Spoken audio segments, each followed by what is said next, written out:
à toutes et à tous et bienvenue dans ce nouveau tutoriel carterie. Donc j'ai décidé avec ce tutoriel-ci et ceux qui suivront de m'orienter sur des modèles de cartes en fait qui fonctionnent sur un pliage particulier ou une découpe un peu originale, en tout cas qui offre une mise en page un petit peu différente des cartes que j'ai classiquement l'habitude de vous présenter. Donc aujourd'hui j'ai décidé de commencer par ce modèle-ci, vous voyez, qui c'est une base de cartes avec un rabat supérieur et deux rabats latéraux. Ce modèle-ci est connu sur internet. Alors moi c'est une idée que j'ai croisée sur l'internet anglo-saxon. Elle s'appelle la Double Dutch Folded Card, c'est-à-dire double, voilà.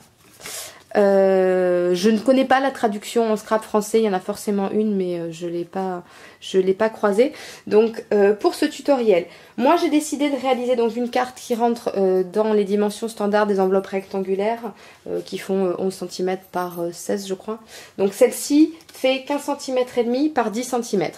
Donc pour réaliser cette carte, ce qu'il faudra savoir à chaque fois, c'est les dimensions de l'enveloppe que vous voulez utiliser pour pouvoir agrémenter et faire les rabats en fonction des dimensions que vous souhaitez utiliser pour l'enveloppe. Donc en l'occurrence, moi ma carte fait donc 15,5 par 10 cm avec un rabat supérieur de 10 cm et demi par 10 et deux rabats latéraux qui font 6 cm par 5. Donc après voilà, moi j'ai fait une carte rectangulaire, vous pouvez la faire plus carrée, c'est à vous de voir.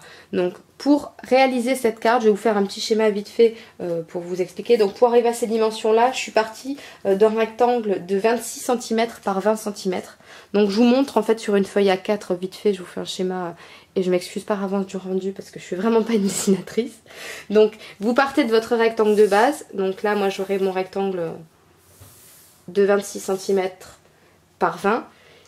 Une fois que vous êtes sur ce rectangle, là en bas, vous savez que vous devez avoir vos deux rabats.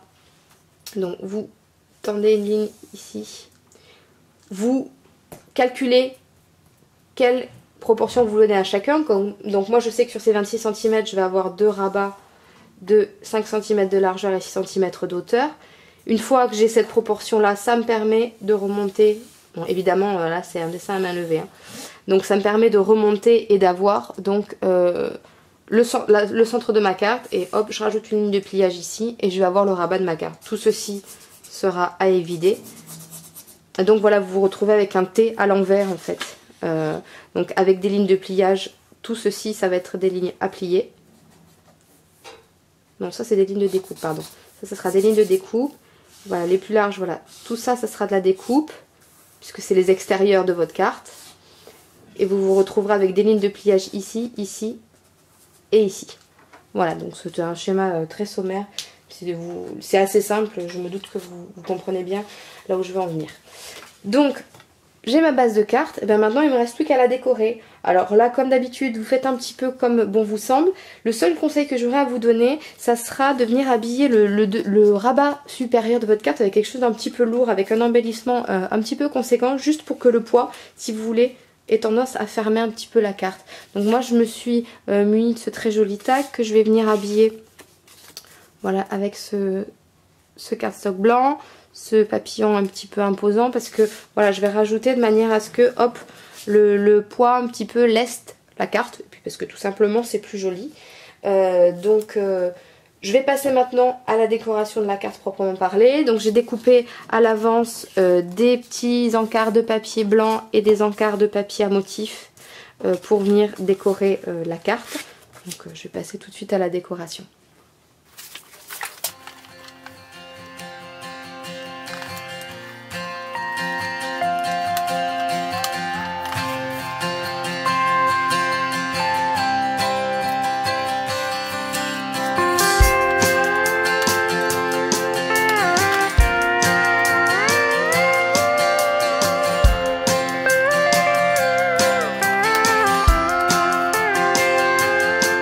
I had to harken back to New Orleans, back when you dated that drama queen, to remember the last time that I saw your face. Voilà, donc j'ai décoré ma carte avec les différents papiers à motifs que j'avais prédécoupés. à l'extérieur donc un motif, à l'intérieur avec du papier blanc. Donc la partie supérieure, je l'ai décorée avec une petite frise dans du papier orange. Et j'ai réalisé un bandeau en papier à motif coordonné, donc dans des tons qui correspondaient pour égayer un petit peu le bas de ma carte. Donc j'aurai toute la place ici pour venir écrire mon message, tamponner éventuellement ici des petites décos. Et j'ai réalisé donc mon médaillon frontal, donc j'ai collé mon papillon en prenant soin de laisser les ailes un petit peu libres. J'ai réalisé des petites antennes au feutre doré et j'ai rajouté ces deux petits strass orange.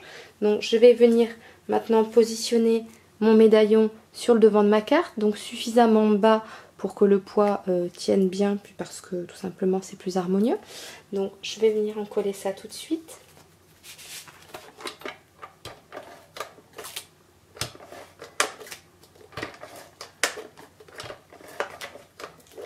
Alors vu que c'est un élément lourd, vous n'hésitez pas à mettre quand même bien de la colle pour que ça tienne bien, hein, que ça ne se défasse pas à la première ouverture. Voilà. Comme ceci. Vous voyez, la carte tient fermée toute seule du coup. Et j'ai découpé pour terminer ce joli ruban satiné beige que je vais venir passer ici pour nouer, pour donner un petit peu, éclairer un petit peu le haut de ma carte avec cette couleur là. Et donc je vais venir le nouer ici. Voilà donc pour cette carte qui est maintenant décorée et terminée. Donc je vous remontre vite fait, voilà, hop. Et les deux petits rabats. Vous voyez, c'est très simple à réaliser et c'est vraiment très sympa. Après voilà, moi j'ai choisi des papiers un petit peu doux, tendres et assez féminins, mais j'ai déjà pu l'essayer avec des motifs plus péchus ou plus masculins ou quoi, ça va tout aussi bien. Il suffit juste de mettre des embellissements qui correspondent avec le thème que vous avez choisi. Mais c'est vraiment une carte simple à réaliser et que je trouve très très jolie. Voilà, j'espère que ce tutoriel vous a plu. Allez, je vous dis à très vite. Bye bye.